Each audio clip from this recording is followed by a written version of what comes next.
You're standing in your kitchen, voices raised, hearts pounding. Your partner just accused you of never listening, and you're firing back about their constant criticism. The neighbors can probably hear every word. You feel that familiar knot in your stomach, the one that whispers this relationship might be doomed. But what if I told you that this fight might actually be a sign of a healthy relationship? Most people believe happy couples don't argue. We see those Instagram perfect relationships and assume conflict equals failure. Social media feeds us endless images of couples who seem to glide through life without a single disagreement. You start wondering what's wrong with your relationship when you can't agree on where to eat dinner, let alone the big stuff. The truth challenges everything you've been taught about love.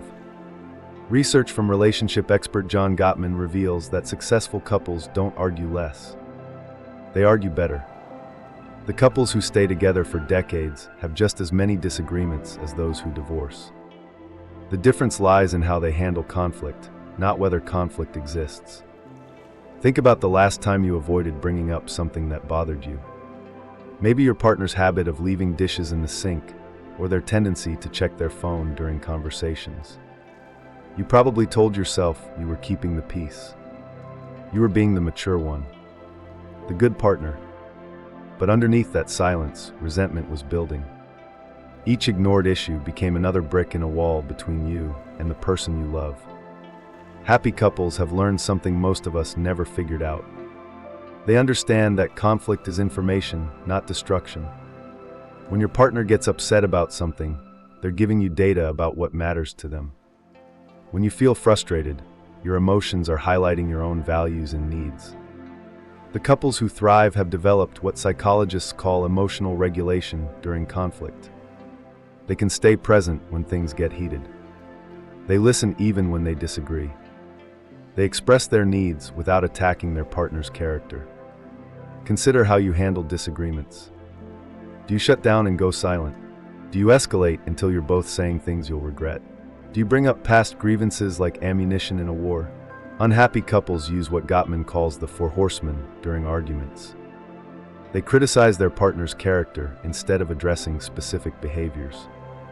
They show contempt through eye-rolling or sarcasm. They get defensive and play the victim. They stonewall and emotionally withdraw. But couples who argue well focus on the issue at hand. They use I statements to express their feelings. They listen to understand, not to win. They take breaks when emotions run too high. They remember they're on the same team, even when they disagree. Your ability to navigate conflict reveals your emotional maturity. It shows whether you can handle the reality that another person won't always see things your way. It demonstrates your capacity to maintain love even when you're frustrated. The fear of conflict often stems from childhood experiences. Maybe your parents fought viciously and you vowed never to raise your voice.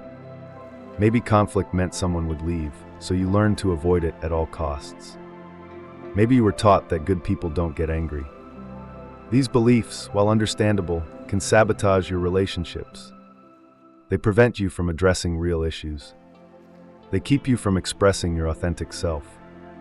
They rob your relationship of the intimacy that comes from working through challenges together. Philosopher Alain de Botton writes about how we've romanticized love to our own detriment. We expect our partners to intuitively understand our needs without us expressing them. We believe love should be easy, that the right person won't trigger our insecurities or challenge our perspectives. This fantasy sets us up for disappointment. Real love involves two imperfect people learning to navigate differences. It requires the courage to be vulnerable about what hurts you and the wisdom to hear your partner's pain without taking it personally. The strongest relationships are forged through working together to solve problems. Each successfully navigated conflict builds trust. Each conversation where you express a need and your partner responds with care deepens your connection. Each fight that ends with understanding rather than victory creates more intimacy. Your relationship doesn't need to be conflict-free to be beautiful. Your love doesn't have to be effortless to be real. The couples who make it aren't the ones who never disagree. They're the ones who've learned to disagree with respect, curiosity, and commitment to finding solutions together. The next time you find yourself in an argument, remember this. You're not witnessing the death of love. You're participating in its creation. You're learning to build something stronger than the fantasy of perfect harmony. You're discovering what it means to truly know and be known by another person. That's worth fighting for,